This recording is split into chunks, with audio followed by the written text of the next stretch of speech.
नमस्कार प्रिय दर्शक बंधुगण संबल भूमिर आज कार्यक्रम को आपण मानक अनेक अनेक स्वागत। आज पवित्र देवस्नान पूर्णिमा जगतर नाथ श्री श्री जगन्नाथ भाई बलभद्र एवं देवी सुभद्रा तथा सुदर्शन महाप्रभु आज स्नान करिवे एवं कालीठू से माने अणसर रहिबे। तेबे एई अवसर रे आमर समस्त भक्त मानकु आमर निवेदन श्री जगन्नाथंकर करुणा प्राप्त करिया पई प्रार्थना करंतु एवं अवश्य प्रभुंक करुणा लाभ करिवे। आज गोटे विषय वस्तु रही ये संबलपुर सहरटा सब बेले कहीं अवहेलित। दुई तीन मास आगु हीराकुद जंडिस व्यापी थिला पुणी संबलपुर रे उत्कट रूप धारण करिछि। खाली व्यापी नहीं उत्कट रूप धारण करिछि। जहाँ को टेस्ट कले पॉजिटिव एभली 68 जन हेलेनी आक्रांत। तेबे यार कारण खोजा चले जेते बेले रोगटा व्यापे आगर कारण खोजा जीव नहीं कि किसी व्यवस्था ग्रहण करा जीव नहीं। एथिपाई खास संबलपुर पौर निगम ही दायी एवं जो कि पीएचडी डिपार्टमेंट अच्छी जल जोगान विभाग से माने ही दायीदार।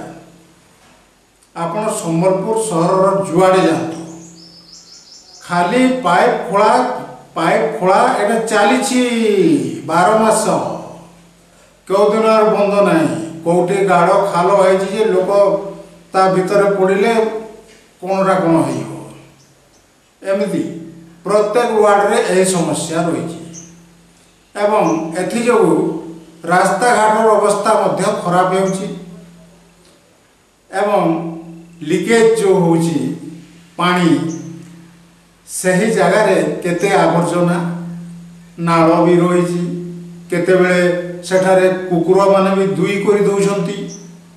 हाँ आज्ञा आपण देखिए जे गोदा गोदा मैला मैला कुकुर मैला मनीष मैला पड़ो ता सेठी पानी तो लीकेज होची से जीव पाइप जोगे पुणी एभली अवस्था सृष्टि होईची एवं वर्तमान पाइप सजाड़ा व्यवस्था कर्तृपक्ष करुछंती बोली आमे सुनिलु। तेबे आगरु जदि किछि व्यवस्था ग्रहण करिथांते तेबे एभली अवस्था होंता काहेकि।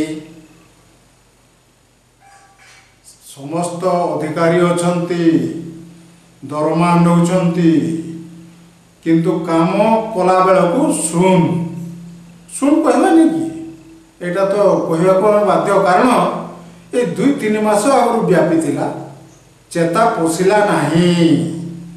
आज ही चेता पशुची जेते बेले संबलपुर रे 68 आक्रांत हेले तेबे चेता पशुची जे नहीं पाइप बदलेगा। पाइप कौन बदलेबो तुम पाइप भी बदल पारिबो नहीं। खाली केते जगह पाइप बदलेबो सबुआडे तो एभली व्यवस्था। तो सेतिपाई यथाशीघ्र आगु पदक्षेप नेबा जरूरी एवं संबलपुर पौर निगम रे स्वास्थ्य विभाग बोलिक गोटे जिनिस नाही।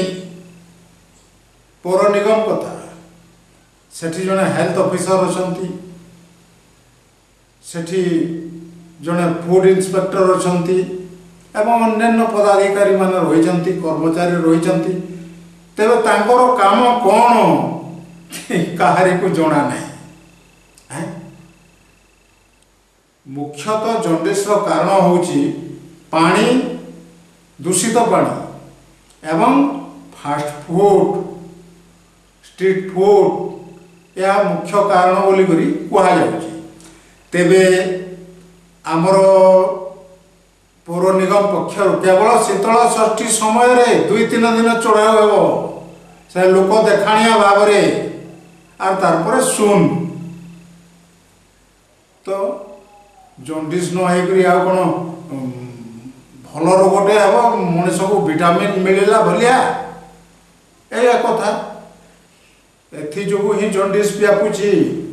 ଏଣୁ ଯେଉଁ ଅଧିକାରୀମାନେ ମଇଳା ଆବର୍ଜନା କରି ତା ମଧ୍ୟରେ ଜଳ ଯୋଗାଣ କରାଉଛନ୍ତି ସେମାନଙ୍କର ବିରୁଦ୍ଧରେ କଠୋର କାର୍ଯ୍ୟାନୁଷ୍ଠାନ କରାଯିବା ପାଇଁ ସମସ୍ତେ ଦାବି କରୁଛନ୍ତି। କିନ୍ତୁ ଦାବି କଲେ କ'ଣ ହେବ, ଶୁଣିବାକୁ ତ କେହି ନାହିଁ, ଅଫିସର ରାଜ। କିନ୍ତୁ ଏବେ ଅଫିସର ରାଜ ଧୀରେ ଧୀରେ ହଟିବାକୁ ବସୁଛି। ସାଧୁ ସାବଧାନ।